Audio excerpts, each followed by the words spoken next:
Are you serious? Are you serious? Well, who's playing who? Well, two former U.S. officials or intelligence officers even say Trump is being manipulated by Putin.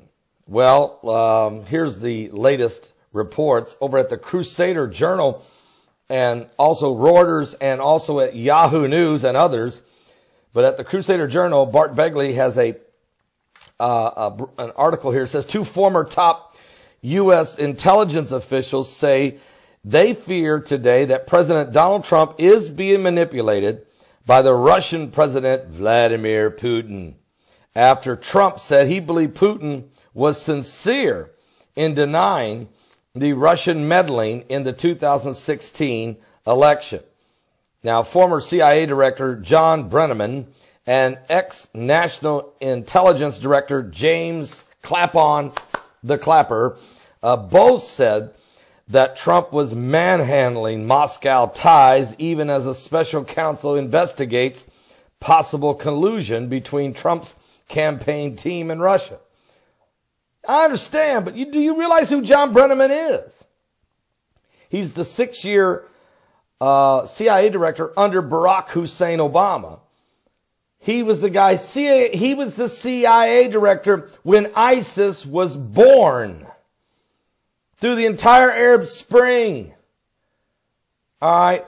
He has no credibility for anyone who knows anything about the Middle East right now and the mess that the Obama administration made out of the Middle East. The Arab Spring of Middle East madness. And who's the other guy? James Clapper. We watched this guy lie under oath on national television. I mean, no credibility here. Anyway, here's what they think. I think Mr. Trump is, for whatever reasons, either intimidated by Mr. Putin, afraid of what he could do, or might come out as a result of these investigations.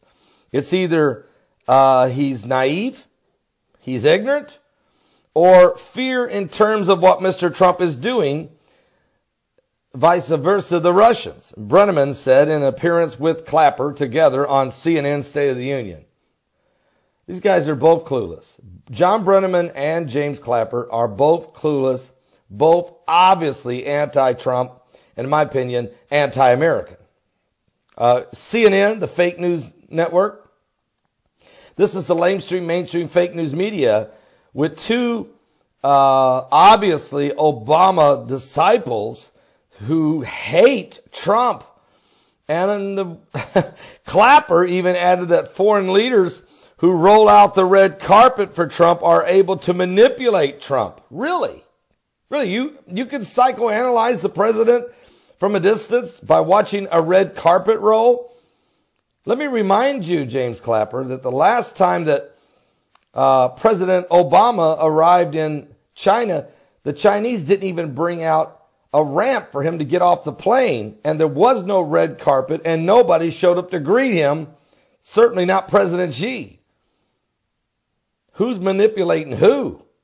Anyway, their comments come after Trump told reporters over the weekend that he had spoken with Putin over the allegations of Russians meddling in the presidential election, and that the Russian president again denied any involvement. Quote, I really believe that. I really believe that when he tells me that, he means it. Trump didn't say whether or not he believes that the Russians meddled or not. He just says, I believe when this guy tells me that he really believes what he's telling me. Okay? I think he is very insulted by it, which is not a good thing for our country. Treasury Secretary Steve Mnuchin said on the same show that the criticism leveled against Trump's management of relations with Russia and China was ridiculous. Matter of fact, President Trump is not getting played by anybody. My question is, who's playing who, really? I think Trump is playing a masterful game of chess. If you look at what he did over this last 12 days, he met with he created a coalition with the Japanese, the South Koreans, the Vietnamese, repatched and rebuilt a bridge with the president of the Philippines, The Philippines have been our allies for 50-some years. Obama ruined that in the last 6 months of his administration. Trump rebuilt the bridge. So he strengthened the alliance with the Japanese and the South Koreans. He went in literally strong rebuilding of ties with the Vietnamese. The Philippines bridge was rebuilt and had some frank set-down discussions with the Chinese. Also took the time to have several sidebars with President Putin of Russia and pulled off 37 contracts that would bring America $250 billion worth of work. That created thousands, hundreds of thousands of jobs and an enormous amount of transfer of wealth into the United States. Not bad for a 12-day trip to Asia, and has got Kim Jong-un on the ropes, where Kim Jong-un was scared to death. We didn't get a peep out of him. He didn't fire no missile with Trump in the arena. Scared to death right now that his regime is about to collapse. President Trump is not getting played, folks. He's playing everybody. And Trump also took a swipe at the Obama-era intelligence officials, Brenneman and Clapper. No wonder they're mad. And the former FBI director, James Comey, calling them political hacks. He's right. And questioning the findings of the U.S. intelligence report that concluded that Russians sought to tilt the election in Trump's favor. Matter of fact, facing sharp criticism, Trump walked back from some of those comments on Sunday, saying he has faith in the intelligence leaders that he has hired.